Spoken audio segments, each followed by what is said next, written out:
Muy bien, hermanos, vamos a comenzar la clase. Hoy tenemos visitas, nos está comiendo Federico, su esposa. Mailén, no. Uy, la pegué, es todo un acontecimiento. Muy bien. Recuerden, esto es una clase de escuela bíblica, así que si algo no entienden, interrumpimos la clase, levantan la mano, aclaramos todo lo que sea necesario, porque como siempre decimos, el objetivo es que nosotros aprendamos. No sirve de nada que yo haga una perorata, un discurso y ustedes se vayan con cosas sin comprender. Por otro lado, vamos a establecer un consejo que me dio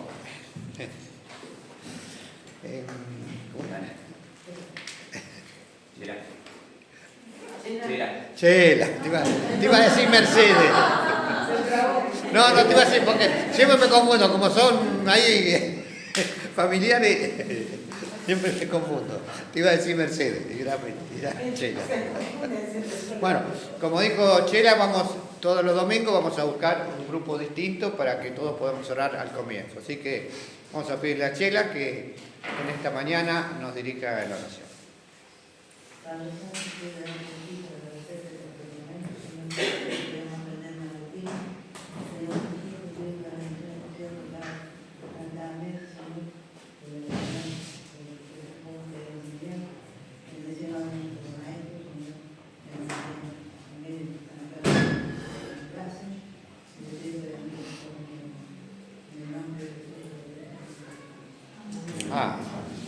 Bueno, muy bien.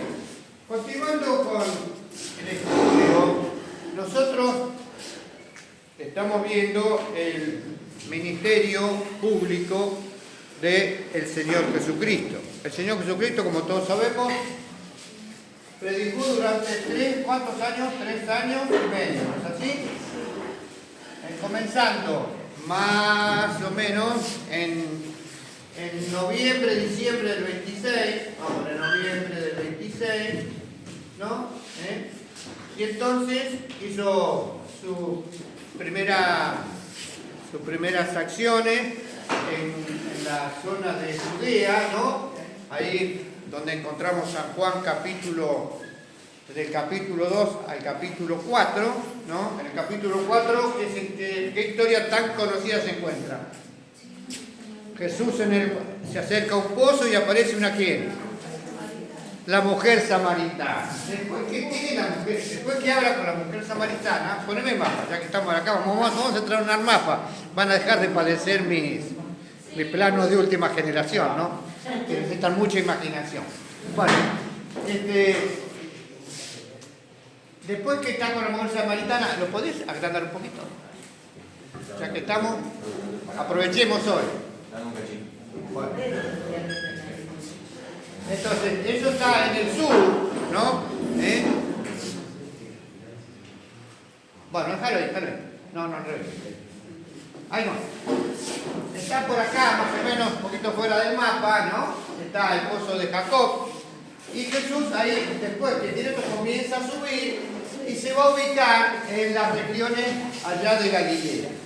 Toma como ciudad de residencia, allá arriba donde dice Capernaum, ahí es la ciudad de residencia. Jesús había nacido ¿en dónde? Fíjense, ahí está. ¿En qué lugar vivía antes de nacer en Belén? Perdón, cuando estaba con María y José, ahí en Nazaret. Y después vuelve a Nazaret y de Nazaret se traslada ¿a dónde? Allá arriba a Capernaum. Ahí está. Y ahí establece, podemos decir, como su base de operaciones. Ahí, durante 1 año y medio, más o menos, ¿no? Hace todo el año 27, ¿no? Y más o menos octubre o qué sé yo, podamos decir marzo, abril del 28, ¿no? Hace lo que se llama todo el gran ministerio, es decir, las grandes predicaciones en toda esa región. Valtiberia, donde dice Magdal, también se puede traducir como Magdala, y tenemos una mujer muy conocida que le decimos María, ¿cuánto? Exactamente, que era de esa región. Es decir, está en Capernaum, allá donde dice Corazín, ¿se acuerdan? Hay una referencia cuando el Señor habla, dice, hay de ti Corazín, hay de ti Betsaida, que son esas dos ciudades que si hubieran hecho las señales que tú recibiste, en Sodoma y Gomorra se hubieran arrepentido, hablando de la dureza del corazón que tenía la gente en la época de Jesús que no le creía. Muy bien, el Señor predica en toda esa zona. Acá está Gadara, ¿no? Ahí hay una experiencia muy famosa, ¿no? ¿Cuál es? La del endemoniado gadareno, ¿no? Entonces, estamos viendo las ciudades que están con él. Acá donde dice Naín, ¿qué es? ¿Recuerdan qué pasó en Naín? La viuda de Naín, que la resucitó. Allá en Betsaida también hace milagros. Un poco más arriba, ¿no? Aquí no está en el plano, un poquito más arriba, y lo que habíamos hablado la semana pasada, cuando el Señor se va a las regiones de Cesarea de Filipo, y allí en Cesarea de Filipo tiene un retiro, ¿no? Y ahí es cuando le hacen esa gran pregunta: ¿quién dicen los hombres? ¿Quién es el Hijo? ¿Quién? Del hombre, ¿no? Hablándose, siempre Jesús tomó esa palabra, ¿no? Cuando se refería a él, a veces se refería en tercera persona como el Hijo del Hombre, es decir, el representante, como representante de la humanidad. ¿No es así? Muy bien. Jesús, predicando en esas reuniones, en esas regiones, vamos a leer en el capítulo 13 de Mateo. Hoy vamos a estudiar todo el capítulo 13, es un capítulo muy amplio. Muchas cosas las conocemos, ¿no? Y otras cosas vamos a ir asociándolas para que podamos entender bien este capítulo, ¿no? Fíjense cómo empieza 13:1. Aquel día salió Jesús, Mateo 13:1, salió Jesús de la casa. ¿Qué quiere decir ahí? De la casa donde vivía, ¿no es así? Y se sentó junto al mar. Cuando se va, es decir, es en Capernaum. Capernaum está frente al mar de Galilea. Frente al mar de Galilea.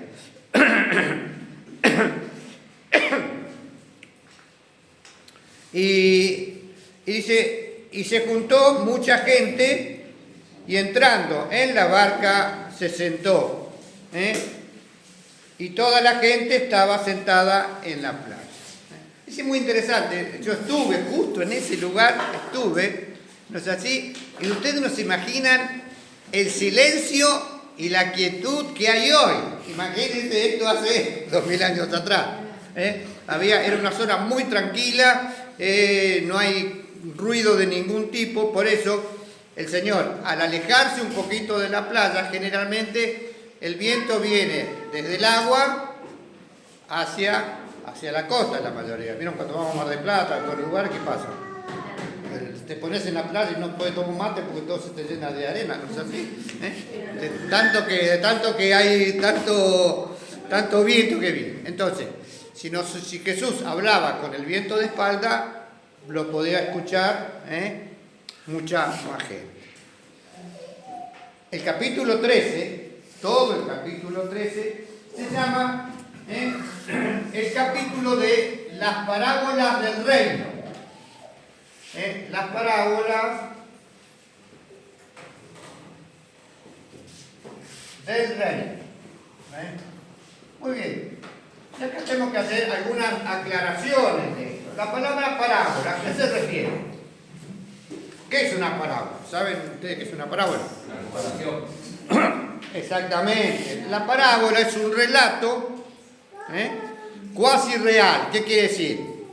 Que no es un real. Es decir, el Señor toma un relato, ¿para qué? Para que a través de ese relato nosotros podamos retener mejor las cosas. Era un método que se utilizaba muchísimo en la antigüedad. ¿Por qué? Porque en la antigüedad cada uno no tenía ni la Biblia ni el telefonito que buscaba ahí. No había. Entonces, si a nosotros nos hacían un relato, era mucho más sencillo recordar un relato, ¿no? que a veces nos den una enseñanza específica. Por eso Jesús enseñaba por parábola. La parábola viene una palabra griega que significa tabla de medir, es decir, era como si fuera algo para medir. Que después, cuando uno hace la aplicación, como dice Dani, vamos a ver de qué manera la podemos utilizar para entender a través de un hecho material, como la parábola que sigue, que es la famosa parábola del sembrador. ¿Todos la conocemos? ¿Más o menos? ¿Alguna vez escuchamos? ¿Qué es la parábola? La parábola no es un relato que Jesús hace ¿para qué? Para enseñar. Y en ese relato, lo más interesante que tiene, hay dos parábolas, que es la parábola del sembrador y la parábola de la cizaña, que son las dos únicas parábolas que el mismo Señor Jesucristo las interpreta. Y esto a nosotros nos sirve ¿para qué? Para tenerlo como una regla hermenéutica. La palabra hermenéutica es una palabra difícil, pero no tiene ningún significado raro. Significa de qué manera yo voy a interpretar la Biblia, la palabra de Dios, en forma correcta. Ese es el objetivo. El otro hecho interesante que durante todo este capítulo 13 muchas veces se habla de el reino de los cielos. El reino de los cielos. ¿Y cuál es el reino de los cielos? Sobre esta palabra, reino de los cielos, hubo durante mucho tiempo algunas discusiones. Según las distintas posiciones teológicas que ustedes tienen, hay distintas maneras de entender cuál es el reino de los cielos. Cuando el Señor comienza ya en Mateo capítulo 4, y también lo hacía Juan el Bautista, recuerden, Juan el Bautista, ¿cuánto tiempo predicó? Fue una predicación de muy cortito tiempo, solamente predicó 6 meses.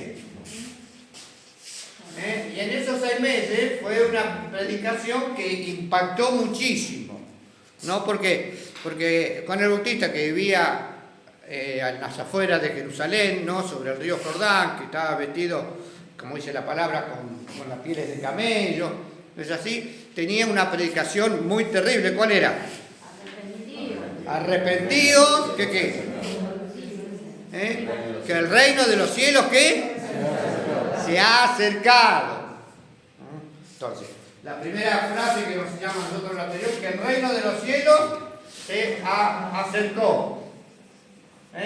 Y entonces, el mismo Señor Jesucristo, en el capítulo 4, va a decir la misma frase. Va a decir, acá tengo el machete, porque si no, no me acuerdo de los textos.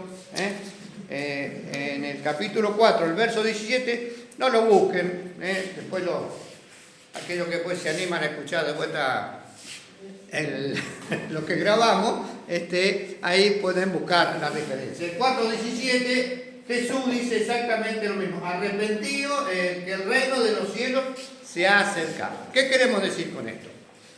Que el reino de los cielos, cuando vino Jesús, ¿ese ya era el reino de los cielos?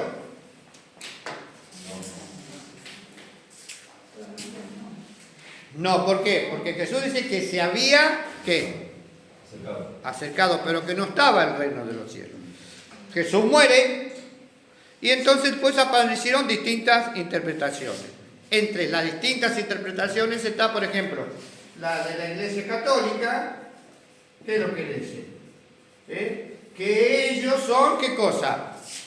El reino de los cielos. Por eso, en el 1100 más o menos, aparecieron las famosas, ¿qué? Las famosas cruzadas. Ustedes hay muchas películas que hablan de las cruzadas. Hay una película famosa que se llama El reino de los cielos, que habla de las cruzadas. ¿Qué eran las cruzadas? Fueron esas expediciones que hicieron los reyes de Europa para ir a tierra, a lo que hoy es Jerusalén, que se llamaban Tierra Santa, para conquistarla porque estaba en manos de los árabes. Y ellos entonces establecen durante un periodo más o menos de 200 años el reino de Jerusalén, y ellos lo llamaban que ese era el reino de los cielos que se había cumplido. ¿Fue así? ¿Se cumplió? No. ¿Por qué no se cumplió? Porque después de 200 años vino el famoso Saladino, que ahí está en una película bien famosa, vence a los cruzados, y ahí nuevamente, hasta el día casi de hoy, ¿no? Recién hasta 1948, no pudo haber una presencia de judíos en Israel. Siempre estuvo en manos de los árabes, pasó en manos de los ingleses, los franceses, todos estuvieron, menos los judíos. Los judíos hoy están en la ciudad, ¿no?, de las regiones de Israel, gobernando. Y también están los árabes, por eso todo este lío que nosotros vemos político, ¿no es así? ¿Por qué? Porque todos se piensa que son dueños de esa región. ¿Ese era el rey de los cielos? ¿A usted qué le parece? No. ¿Por qué? ¿Qué dijo el Señor Jesucristo con respecto al reino de los cielos? Una frase muy conocida. Se la dijo a Poncio Pilato, ¿se acuerda? Mi reino, ¿qué cosa? No es de este mundo. Entonces, Jesús, ¿qué cosa? ¿Qué le quería decir a Pilato? También le dijo al que le cortó, ¿vieron cuando lo fueron a prender al Señor Jesucristo, que uno sacó la espada y que se le corta la oreja a Malcolm? Y entonces Jesús dice, guardá la espada. ¿Por qué? Porque si yo quiero, tengo legiones de ángeles que vendrían a defender. ¿Por qué?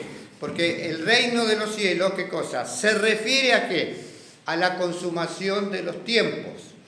¿Qué queremos decir a la consumación de los tiempos? Cuando nuevamente vuelva el Señor Jesucristo. Hay otras corrientes religiosas, ¿no?, dentro de la escatología bíblica. Escatología significa las cosas que van a ocurrir al final, ¿no? Hay posiciones teológicas que dicen que cuando todo el mundo sea evangelizado, va a ser establecido, ¿qué cosa? El reino de los cielos. Y sabemos que, por las mismas palabras de Jesús, eso no va a ocurrir. ¿Y qué pasa? Este capítulo hace referencia varias veces al reino de los cielos para que nosotros podamos entender de distintas posiciones qué es, a través de las parábolas, qué es lo que Dios pretende y quiere de cada uno de sus hijos. Muy bien, si nosotros, para terminar con esta frase, vamos a leer solamente en Apocalipsis. Ignacio, perdón. Sí. Cuando muchas veces se habló a lo largo de los tiempos sobre la segunda venida de Cristo, que uno muchas veces dice, bueno, pero se viene hablando desde la época de los discípulos, ¿no? Puede ser que la venida del Señor se base en los tiempos de Dios, porque cuando dice que 1000 años son como un día y un día como 1000 años, ¿no? Que por eso sea que nosotros, es como que van pasando las generaciones de cristianos y piensan que ya es la vuelta, ya es la venida, y todo se basa en los tiempos de Dios y no en los que nosotros vemos. Y claro, porque ¿qué fue? Vinieron los discípulos allá en los Hechos capítulo 1 y ¿qué le dijeron? No, porque hoy ya creemos que con todo lo que vemos ya es ahora.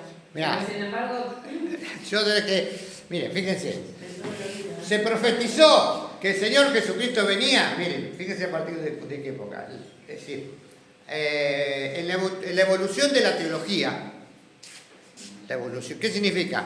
La evolución de las enseñanzas, hubo muchas posiciones teológicas. Los primeros 200 años, desde el 30, el Señor, ¿en qué año murió? Más o menos en el 30, hasta el 250, que se llama la época de los padres de la iglesia, ellos ya pensaban que la venida de Cristo era eminente. El mismo apóstol lo dice en su carta, que la venida de Cristo es eminente. Después, ¿qué pasó? Empezaron a haber distintas posiciones teológicas y aparecieron otras ideas, ¿no? y ahí se comenzó a diluir esta idea de la venida de Cristo, porque el cristianismo había crecido tanto que decían que el reino de Cristo iba a ser ¿en dónde? Y que cuando sea todo evangelizado, porque recordemos, para en esa época el mundo, ¿cuál era? Era el mundo romano, era todo lo que estaba alrededor de ¿qué? Del mar Mediterráneo, ¿sí? Porque pensaban, ¿te recuerdan que la tierra era plana, los elefantes, las tortugas, todos esos dibujitos que nosotros siempre hemos visto, ¿no es así? Muy bien. Después de 250 se va diluyendo esa idea de la segunda venida y aparece lo que se llama el establecimiento del papado, ¿no? Que fue más o menos en el 600. Yo le hago otras referencias históricas, aparte de ser un loco de la historia, eso ya me conocen, pero lo hago para que ustedes se vayan dando cuenta cómo evoluciona el pensamiento religioso a través del tiempo. Y cómo en esa evolución a veces hay enseñanzas que se van perdiendo. Aparece el papado, y estos sí eran los famosos que se ponían la espada en el cinto y salían a la guerra, ¿no? Y al que no creía, por eso cuando llegó Colón, no es así, ¿qué llegó? Colón con la espada y atrás de Colón venía el sacerdote ¿con quién? Con la cruz, ¿no? Entonces los pobres indígenas o creías o partías a la presencia. Tristemente así mataron 600 millones de indios. Ustedes se imaginan. Que no, la palabra indio está mal dicho, era de pobladores de América, ¿no es así? Bueno, en nombre de la religión. Entonces acá aparece toda una época de oscuridad en el cual la iglesia era la dueña de la salvación. Lo peor que te podía ocurrir a vos era que la iglesia te comulgara. Si la iglesia te comulgara, te ibas al infierno.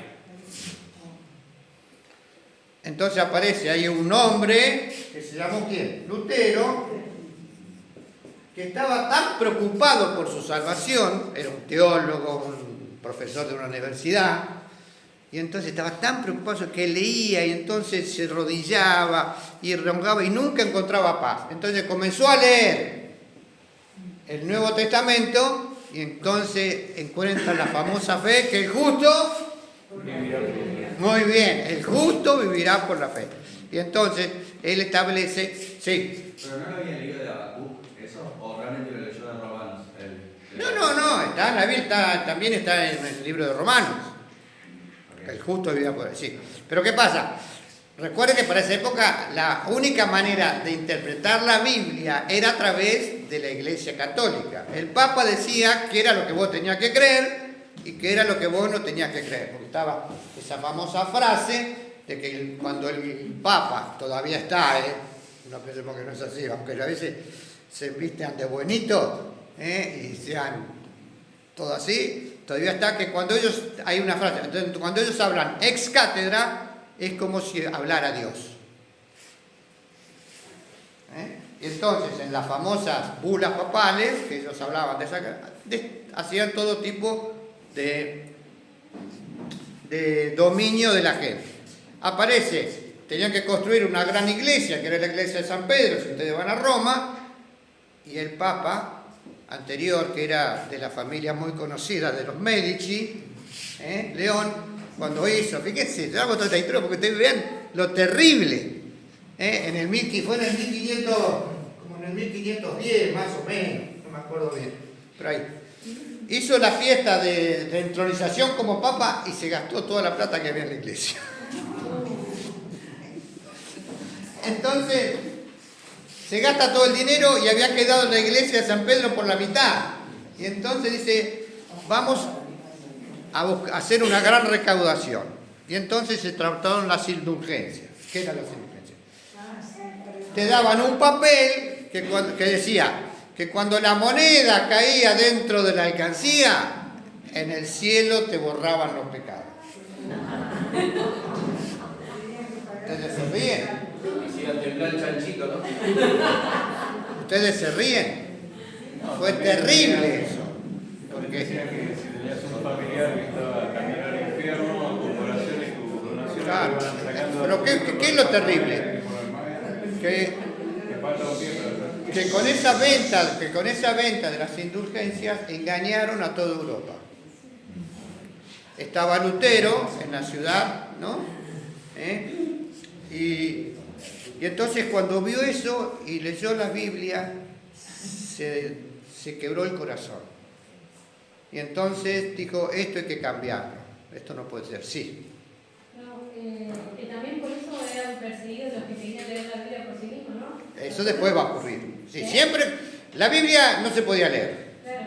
Había una Biblia en latín, no se podía traducir a ningún idioma. Porque si la leías descubrías la verdad.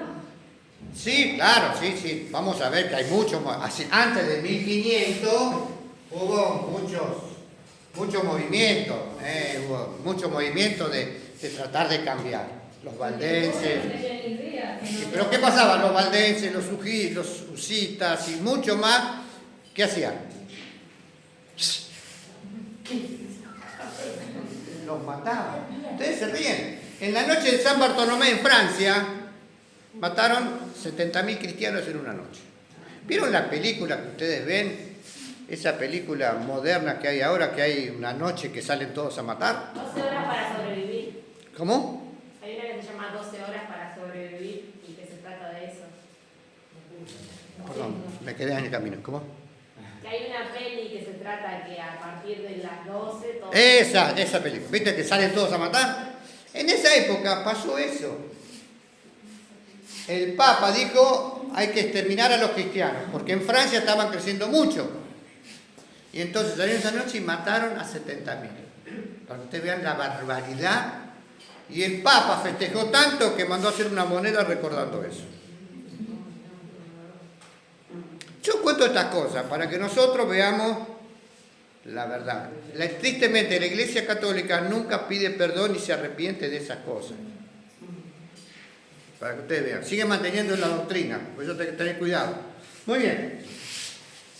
Después de Cristo aparece con Lutero la única doctrina que te preocupaba era la doctrina de salvación. ¿Cómo vos te salvabas?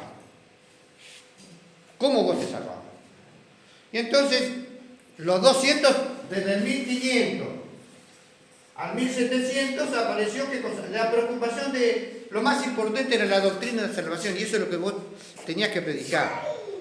Fíjense, desde el 200 al 1700 no tenían referencia de qué, de la segunda. Fíjense dónde empezamos. En el 1700 aparecen los más grandes movimientos evangélicos de avivamiento espiritual, donde la gente se comenzaba a convertir por las grandes predicaciones de los grandes hombres de Dios, ¿no? Apareció un tal Whitefield, ¿no? George Whitefield, que predicaba en las calles, y entonces la iglesia oficial, que era entre comillas evangélica, que era la iglesia de Inglaterra, le prohíbe predicar, y él desobedece, y entonces se subía arriba de un barril y comenzaba a predicar, y la gente se convertía. Apareció otro hombre de Dios, ¿no? Se llamó Carlo Fine. Tenía tanto poder de espíritu que un día entra, fíjense lo que pasaba, era tremendo, que entra a un molino donde estaban la gente trabajando, y la gente comenzó a llorar. Y se paró la fábrica. Y la gente se comenzó a convertir en ese día. Solamente porque, no por la presencia de él, sino por la presencia del Espíritu Santo, obrando. Y llegamos al 1800. Y en el 1800 aparece nuevamente la idea fundamental de la segunda venida. Y a partir de allí aparecen muchas religiones que se llaman del advenimiento. Entre ellos aparecen los testigos, que dijeron, Jesús viene en 1944. En 1844. No, ¿vino Jesús en 1844? ¿Tienen noticia? No. Viene en 1845. Viene en el 60 y pico. Viene en el 2014. ¿no? Perdón, en 1914. ¿Y en 1914 qué es lo que fue lo que pasó? La Gran Guerra, la peor guerra que tuvo Europa. Murieron millones, no vino Cristo. Y en 1925, comienzan con la idea de que ellos llaman la gran cosecha. Dice que Jesús bajó del cielo a un estado intermedio y ahí le dio la orden a todos los cristianos, que los únicos cristianos que eran ellos. ¿Quiénes son? Los testigos, los demás estamos todos en el infierno, quédense tranquilos. Entonces dijo, ahora Jesús está haciendo la gran cosecha, por eso la obligación de los testigos, ¿qué cosa? De ir puerta por puerta a buscar qué. ¿Fue solamente los testigos? No, aparecieron otros muchachos que se llamaban, muy conocidos, ¿ustedes se llaman? Los descendientes de José Smith. ¿Quiénes son los descendientes de José Smith? Los mormones, que también dijeron que Jesús venía. Y después aparecieron los adventistas. ¿Vieron los adventistas del séptimo día? ¿Los conocen? Ellos lo mismo. Ellos tienen una frase que fue la frase del Gran Chaco. También dijeron que en 1842, 43, Jesús venía y la gente vendía en las casas, se vestía de blanco, se ponían los techos de la casa esperando la venida de Cristo. ¿Y Cristo vino? Tenemos una hermana que sabe de eso. Hoy no vino. Sí. Ignacio, mi tía es mormona ¿De toda la vida? de chico, y ella siempre me decía que nosotros venimos de un huevo. Yo era chico, yo pensaba, digo, ¿cómo podemos salir nosotros de un huevo? Un huevo como la gallina. Sí. Bueno, no nos metamos ahí en la doctrina de los mormones porque sí, es tremendo. Bueno. Íbamos a leer Apocalipsis. No. ¿Cómo? Íbamos a leer Apocalipsis. Sí, bueno, ya llegamos a ya llegamos. Sí. Una pregunta, ¿los adventistas es una secta? Claro. Quería saber eso. Fíjense, ¿por qué son sectas? Todas aquellas cosas que no respetan la palabra en forma plena, secta significa una división de algo, que vos sos sectario. Y hago énfasis en algo. Entonces los adventistas, bueno, 1840 no vinieron y así muchas veces predijeron. Y hay otros, en la época moderna, que predijeron que Jesús venía en 1980, que venía en 1995, que venía en el 2014, en el 2010. Y Jesús no viene. Cuando le preguntan a Jesús, Señor, ¿cuándo vas a venir? ¿Qué le dice Jesús? El día y la hora, ¿qué cosa? ¿Solo qué cosa? Mi padre que está... ¿Cuándo viene Jesús? No sé. Porque lo único que... Es la única...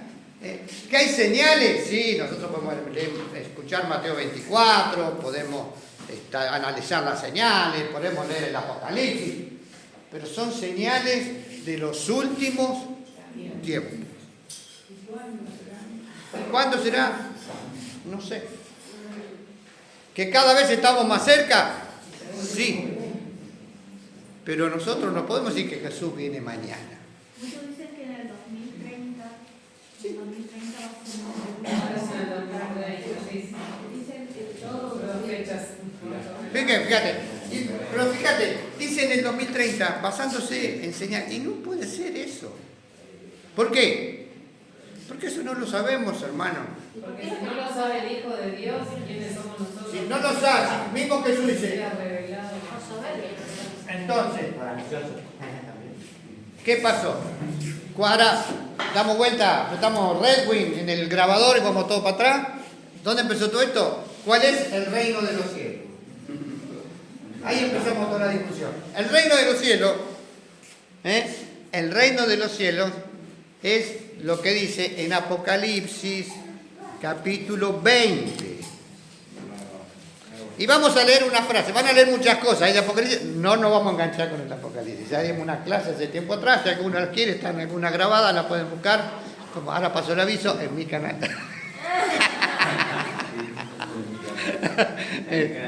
Suscríbanse. Y la moto. Bueno, no, bueno, desde ya estas cosas quedan grabadas, las estamos subiendo por si alguno en la semana está aburrido y no sabe qué hacer, puede escuchar de vuelta, no para verme a mí, sino para que el Señor pueda hablar a nuestros corazones. Sí. El mismo Jesús, estando en la tierra, dijo en su tiempo, mirad que nadie Os engañe. ya lo advirtió estando él en la tierra. Claro, eso está en Mateo capítulo 24. Ni aun los ángeles están en la presencia de Dios. Ni el Exactamente. día ni la hora. Exactamente. Bueno, muy bien. Vamos a Apocalipsis capítulo 20 y ahí relata, el 19 relata la venida de Cristo a la tierra, destruye a todos los ejércitos de Satanás en el valle de Armagedón y establece lo que se llama el reino milenial. Y fíjense lo que dice Apocalipsis 24. Y vi tronos y se sentaron sobre ellos los que recibieron facultades para juzgar, y vi las almas de los decapitados por causa del testimonio de Jesús y la palabra de Dios, los que no habían adorado a la bestia ni a la imagen, que no recibieron la marca en sus frentes, y qué cosa, ni en sus manos, y vivieron y reinaron con Cristo, ¿qué cosa? 1000 años. Y vamos al versículo 6, la parte final nada más, dice, el último renglón, no sé si, y serán sacerdotes de Dios y de Cristo y reinarán Con él 1000 años. entonces. Cuando hablamos del reino de Dios, nos estamos hablando que Dios establece un reino en toda la tierra. No podemos decir que en esta época es el reino de Dios, ¿por qué? Porque no vino Cristo todavía. Porque no vino Cristo a establecer su reinado. Y el mismo apóstol dice, allá en la carta a los Tesalonicenses y en Efesios, que en este momento, ¿quién es el que reina? Satanás. Muy bien, porque no tenemos lucha contra carne y sangre. Lo conoces, te lo repetimos 50.000 veces. Muy bien. Tiqui, tiqui, tiqui, empezamos. Reina Satanás, pero no es un reino donde nosotros estamos incluidos. ¿Cómo? Reina Satanás en el mundo, pero a la vez no es un reino donde nosotros estamos sumergidos, sino que estamos... El reino general es de Satanás. Dentro de ese reino está, ¿qué cosa? La iglesia. Que nosotros pertenecemos a la iglesia de Cristo. Y la iglesia de Cristo, Dios reina en ¿dónde? ¿A través de qué? De nuestros corazones, de nuestras vidas. El Señor es nuestro ¿qué? Nuestro Rey. Por eso, como cristianos, tenemos que tener ahora las cualidades del reino. Y las cualidades del reino son las que se encuentran ¿en qué?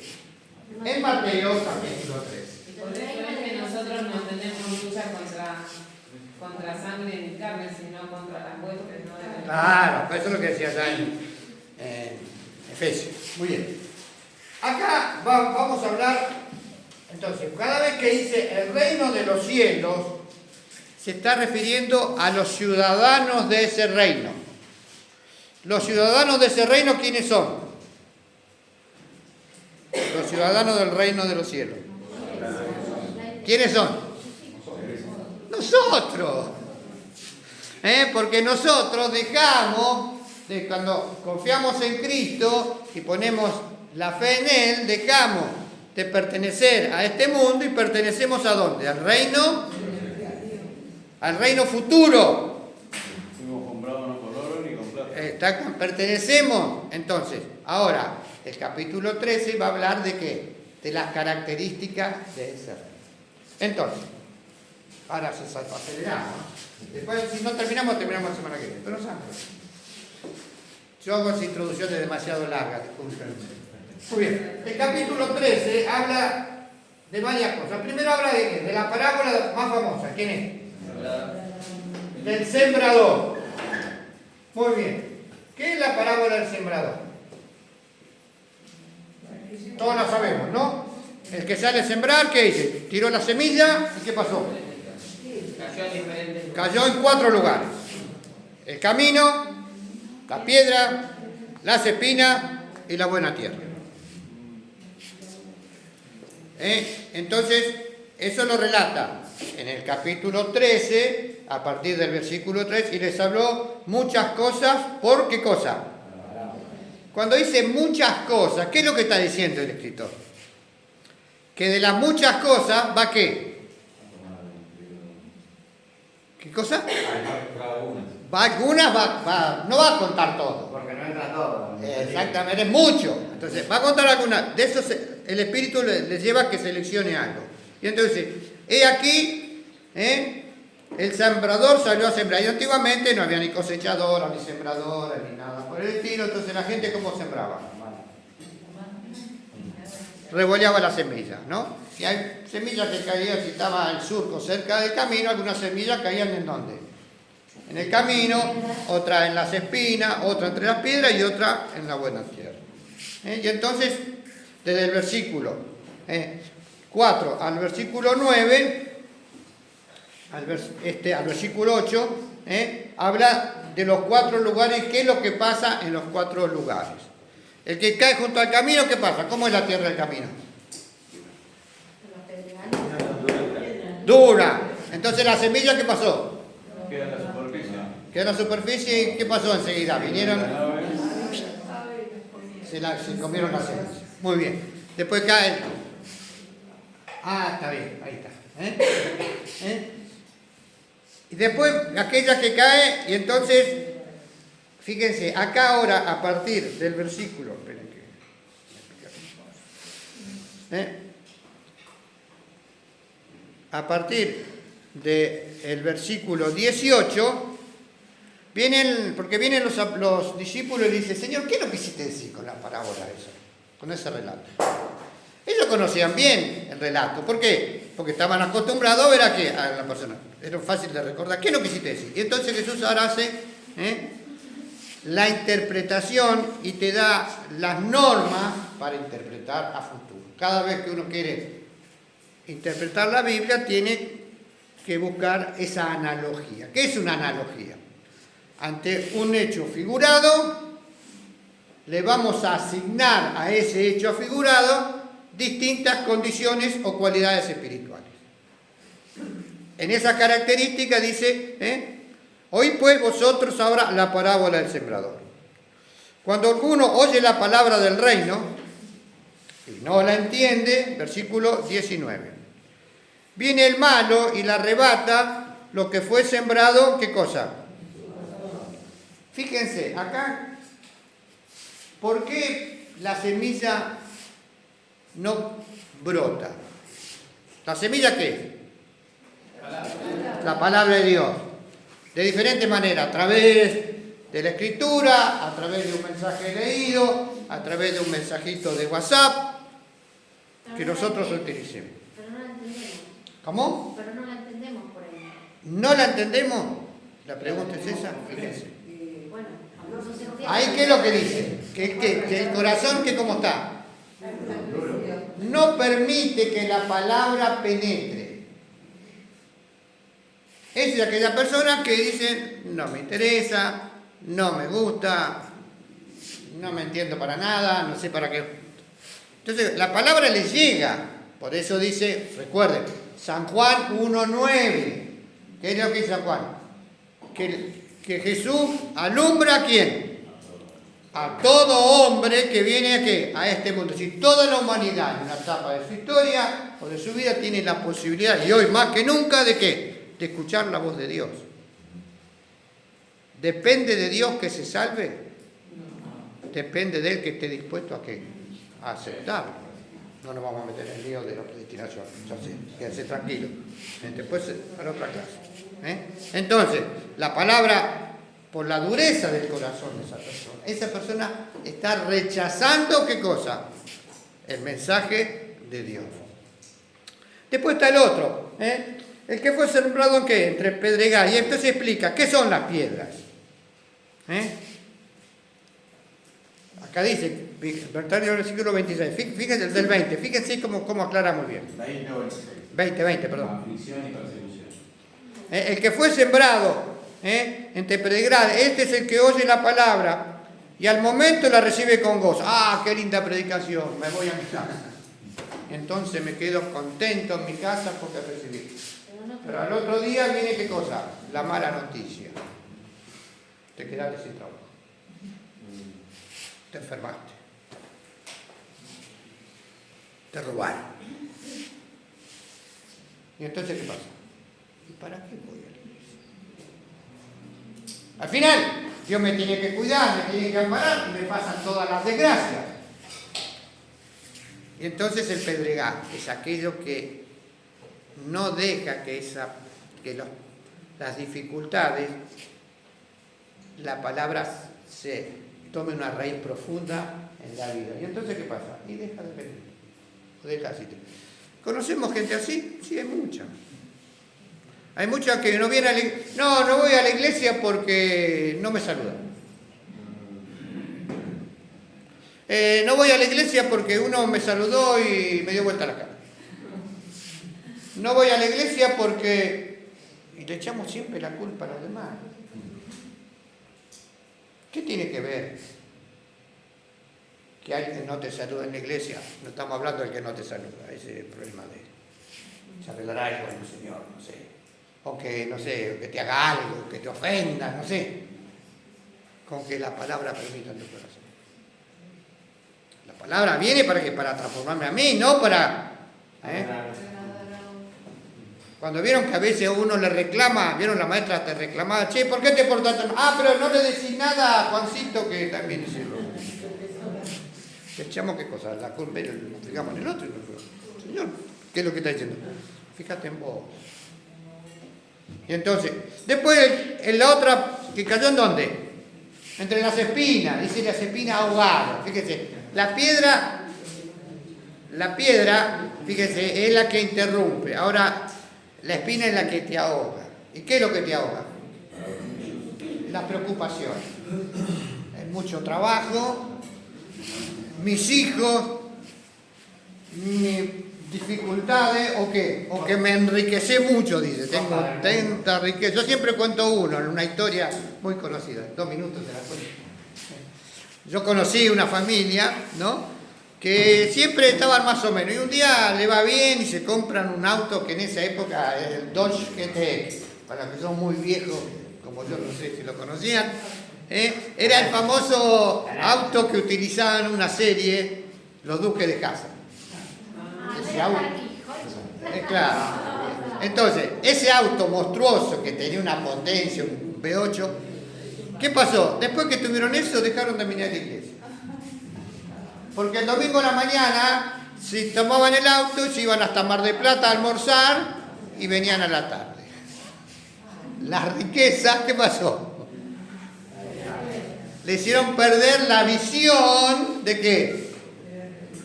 De lo que Cristo tiene que hacer en nuestras vidas.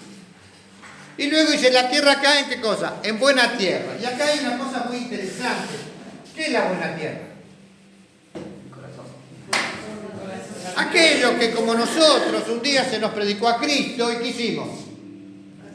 Y pusimos la fe en nuestro Salvador y nos arrepentimos de nuestros pecados y confiamos en Él plenamente y el Espíritu vino a nuestra vida y el Espíritu comenzó a hablar. ¿Les habló el Espíritu? ¿Lo redarguye de pecado el Espíritu? ¿Les muestra las cosas? Bueno, entonces sos salvo. No tenés que estar... sos salvo vos y no sé si sos salvo. No. Cristo nos da la seguridad de ¿qué? De la salvación. De modo que si alguno está en Cristo, ¿qué dice? Bien, lo felicito. Lo felicito. Porque nosotros tenemos la seguridad de la salvación. Una vez que ponemos la fe en Cristo, no nos vamos mal al infierno. Aunque a veces andamos con la pata renga como el perro, ¿vieron? Aunque a veces rengueamos, aunque a veces nos pasen cosas, aunque a veces deje de venir un tiempo. Todo eso, bueno, entonces no voy más a la iglesia. Entonces, yo sé que digo, bueno, tened cuidado. Porque Dios tiene dos maneras de enseñarnos la fidelidad a Él. Por la buena o por la prueba. O después por la prueba. Y bueno, me voy a dedicar al coso, entonces voy a fumar como fuma todo el mundo. Y le doy 2 paquetes por día. Y llego a los 60 y dice, mire, tiene cáncer de pulmón. Ay, me acordé del Señor ese día y voy a la iglesia y me pongo a orar. Y Señor, libérame de este cáncer. Lo más seguro es que me salve, que el cáncer no se me vaya. ¿Por qué? Porque estoy cosechando, ¿qué cosa? Todo lo que no Todo lo que yo hice con este cuerpo. Lo tengo que cuidar al cuerpo. Recuerden, el cuerpo es ¿qué cosa? Mañana todo al gimnasio. ¿Qué? Mañana todo al gimnasio. Yo el primero, ¿no? Muy bien. Es decir, fíjense, y entonces, todos aquellos que recibimos la palabra, tenemos que tener cuidado, porque acá en la palabra, ¿qué es lo que dice? Da fruto. ¿Cómo da fruto? Al 100, al 60. ¿Qué es lo que nos quiere decir? ¿Qué es lo que nos está enseñando? Con todo, mitad. ¿De qué? Nos da con todo el fruto, o no. ¿Pero qué es lo que nos está diciendo? La semilla que hay en la tierra buena. No todas son iguales. Que no todas, ¿qué cosa? No todas darán al 100%. Por eso a veces, una cosa que es terrible, ¿vieron? A veces hay gente que se convierte, yo siempre lo repito, discúlpeme, pero los viejos me tienen que perdonar porque somos así. Repetimos muchas veces las cosas. A veces ocurre que una persona se convierte y es sincero y comienza a crecer espiritualmente y el Señor lo utiliza y después se sube arriba de la silla y dice, vos no viniste el domingo, ¿dónde estuviste? Y vos, es decir, comienzan a qué? Porque en ellos fructifica la palabra de una manera, pretende qué cosa, que en todo qué cosa, fructifique igual, y eso no va a ocurrir. Nosotros tenemos que, todos somos salvos por Cristo, y en uno fructificará y será un gran hombre de Dios, y otro más o menos, y otro más o menos. Pero eso no significa que no seamos hijos de Dios. Por eso la palabra dice, considérate a ti mismo. Todos los hermanos, ¿qué pasa? Algunos fructificarán siempre, es decir, darán todo por el Señor. Otros daremos un poquito menos por el Señor. Y otros daremos menos, pero esto no significa que nos vamos a perder el cielo. Acá habrá más bendición, acá habrá un poquitito menos de bendición, y acá habrá un poquitito menos de bendición. Cuando hablo de bendición no me hablo ni de riqueza, ni de salud, ni que todo te vaya bien. Porque nosotros ¿qué pasa? A veces entendemos eso como bendición. La bendición tiene que ver con mi relación íntima con Dios. Cuando yo puedo entender el propósito que Dios tiene para mi vida, para que yo pueda entender en mi vida la obra y la voz del Espíritu. Y entonces hay creyentes que el que acá en 60 se pasará toda una vida y a veces sin entender. Lo que dice allá, dice el texto, como diría Nico, ¿no? Escuchan bien, iglesia, presta atención. Ese caballito de batalla que te llama la atención, ¿no? A mí me llama la atención un texto que dice allá en Efesios 2:10, dice que Dios preparó para nosotros buenas obras para que anduviésemos en ellas. De antemano. Qué linda frase que dijiste. ¿Qué quiere decir de antemano? Que antes que yo naciese, que antes que me convirtiese, que antes que yo existiese, que Dios pensaba que en un momento yo me iba a convertir y dice, bueno, para Ignacio vamos a preparar este camino. Como decía un pastor que tenía, de bendición, bendición, bendición, bendición. Eso no me olvidó nunca. ¿Y a veces qué pasa? Ayer justamente de eso hablábamos con Lucas, ¿no? De que cuando una persona llega a Cristo y se convierte, como hay personas que inmediatamente producen un cambio, un vuelco, como que se transforma la vida, y hay otros hermanos que es un proceso distinto, que hay cambios más lentos, hay cambios, ¿no? Y a mí lo que me asombra del Señor es cuando uno como papá terrenal dice, no, yo a todos mis hijos les quiero dar por igual, o todos mis hijos, ¿no? Y cómo el Señor lo hace de una manera tan personal con cada uno, ¿no? Porque el Señor, en esa caballerosidad de Él, en ese amor tan único, cómo trabaja con cada hijo de acuerdo a su propia historia personal. No es como que Él separa esas cosas, sino las vivencias que cada uno tuvo, el Señor las va transformando y las va utilizando de una manera personal con cada uno. Y Por supuesto, eso es personal. Hay cambios a veces tan visibles y significativos de un momento para el otro en algunos, y otros quizás arrastran mucho de su vida con algo, pero que el Señor también utiliza eso. Todos los que estamos aquí, ¿cuántos años que somos creyentes? Algunos muchos años. ¿No arrastramos durante todos estos muchos años cosas que no podemos vencer? Perdón, me pasa eso. No. Hay cosas que nos dan más trabajo y hay cosas que nos dan menos trabajo. Pero eso no significa que el Señor no está presente en nuestro corazón. El Dios quiere que todos andemos a 100.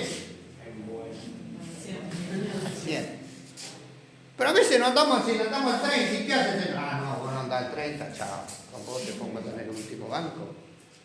No. Dios nos ama a todos por igual. ¿Esto qué significa? Que hay distintos niveles de creyentes.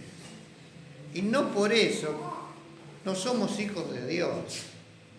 Jesús está diciendo y aclara acá que no importa tu producción, lo que importa es tu buena tierra. Lo dice la palabra, no hay tesoros en la tierra.